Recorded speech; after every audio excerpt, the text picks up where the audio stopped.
I want to talk about, obviously, what's going on with the war.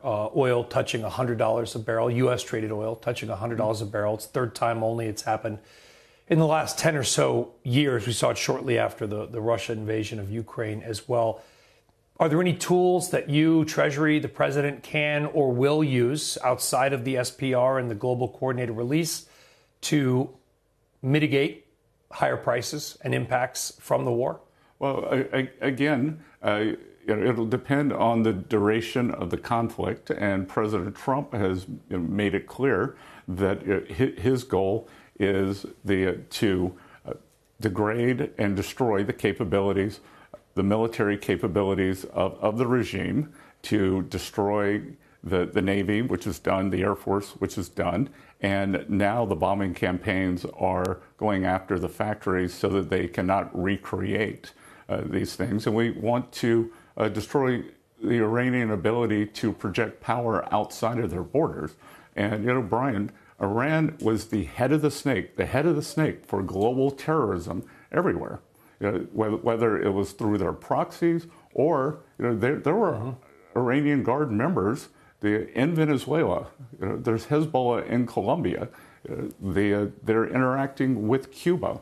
Everywhere that there is chaos and terrorist mayhem, it is Iran. So this is a generational opportunity to end this. I think the risk and the fear that people I've spoken to on and off the record, the risk is that while the head of the snake in Tehran may have been cut off, there are IRCG bosses that have gotten personally very wealthy. They run little fiefdoms. They're rich off of control.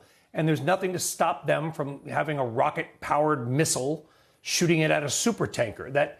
Do we know as a nation who right now we are technically fighting? Because between the Houthis in the Red Sea, and I know the Department of War is its own thing, Mr. Secretary, but do we have an idea as to who we are fighting against right now? Sure. Well, we know exactly who we are fighting against. And if you want to use kind of historical analogy, think they're in Hitler's bunker, but Hitler is dead. And now they have dispersed out. And one of the things I'm going to do is bust this myth that is in the mainstream media that there is this coherent Iranian plan, that they are a smoothly functioning government. First of all, the previous Ayatollah did not want his son to become the Ayatollah. He left written instructions and they overrode him. We believe that the current Ayatollah is injured. We don't know to what extent, and maybe incapacitated. And they're just small bases. They're in the bunker. They are panicked, and like this circular firing that they are doing on their Gulf neighbors was a big mistake. But it's enough. But it's enough to distort probably the most important shipping point in the world. And I don't want to say that the strait is, quote, closed. I don't like that term, but the reality is shipping traffic has fallen off a cliff. It's critical for oil, for gas, for fertilizers, helium, for semiconductors. Is there a plan to get that fully, I don't want to say reopen, there was a tanker that ran through today, fully operational and safe for all global shipping? Well, let's pull that apart. So we are seeing more and more the fuel ships start to go through. The Iranian ships have been getting out already, and we've let that happen to supply the rest of the world. We've seen Indian ships go out now, so the Indians who rely very heavily on Gulf oil. We believe some Chinese ships have gone out. So that should start ramping up before there are any the flotillas or protective armadas in the Gulf. So we think that there will be a natural opening that the Iranians are letting out, and for now we're fine with that. We want the world to be well supplied. The other thing that we did, we gave a 30-day waiver for Russian oil that was already on the water. It was about 130 million barrels, and that's a lot of oil. Good thing about it, 1.5 days global supply, Mr. Secretary. No, but that's bad framing. Okay. Good framing is that there was about 20 million a day coming out of the Gulf, that 1.5 of that is the Iranian oil, so the 18.5. The Saudis and UAE have diverted the production into the Red Sea. So that's about another 5. There's a strategic petroleum release. So we are in deficit somewhere between 10 and 14.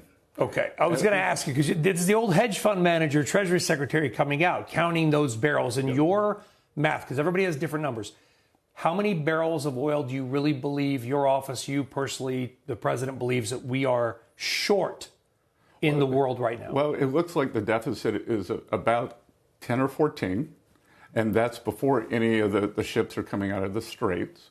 So if you think about the Russian oil, that is somewhere between 9 to 11 days, 12 days of supply without the market moving.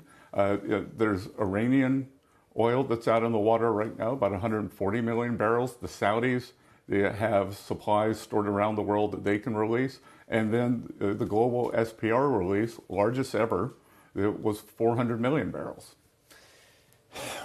Is there any scenario which the White House or Treasury would extend that waiver on Russian oil from 30 days to something longer? And you understand also the optics of that. We hear removing basically sanctions on Putin.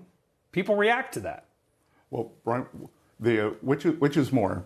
If oil spiked to $150, but Putin was getting 70% of that, or oil stays at 95 to 100, where's he getting more money?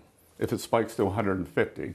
So roughly his coffers are unchanged, and that whether a couple of billion more, a lot of money in the real world, but in terms of the Russian Federation, costs him about $2 billion a day to run the government. Mm-hmm. So the idea is, as soon as the conflict is over, and the markets are well supplied, to go back. And again, it is a short-term window for oil on the water. We believe that will be consumed very quickly.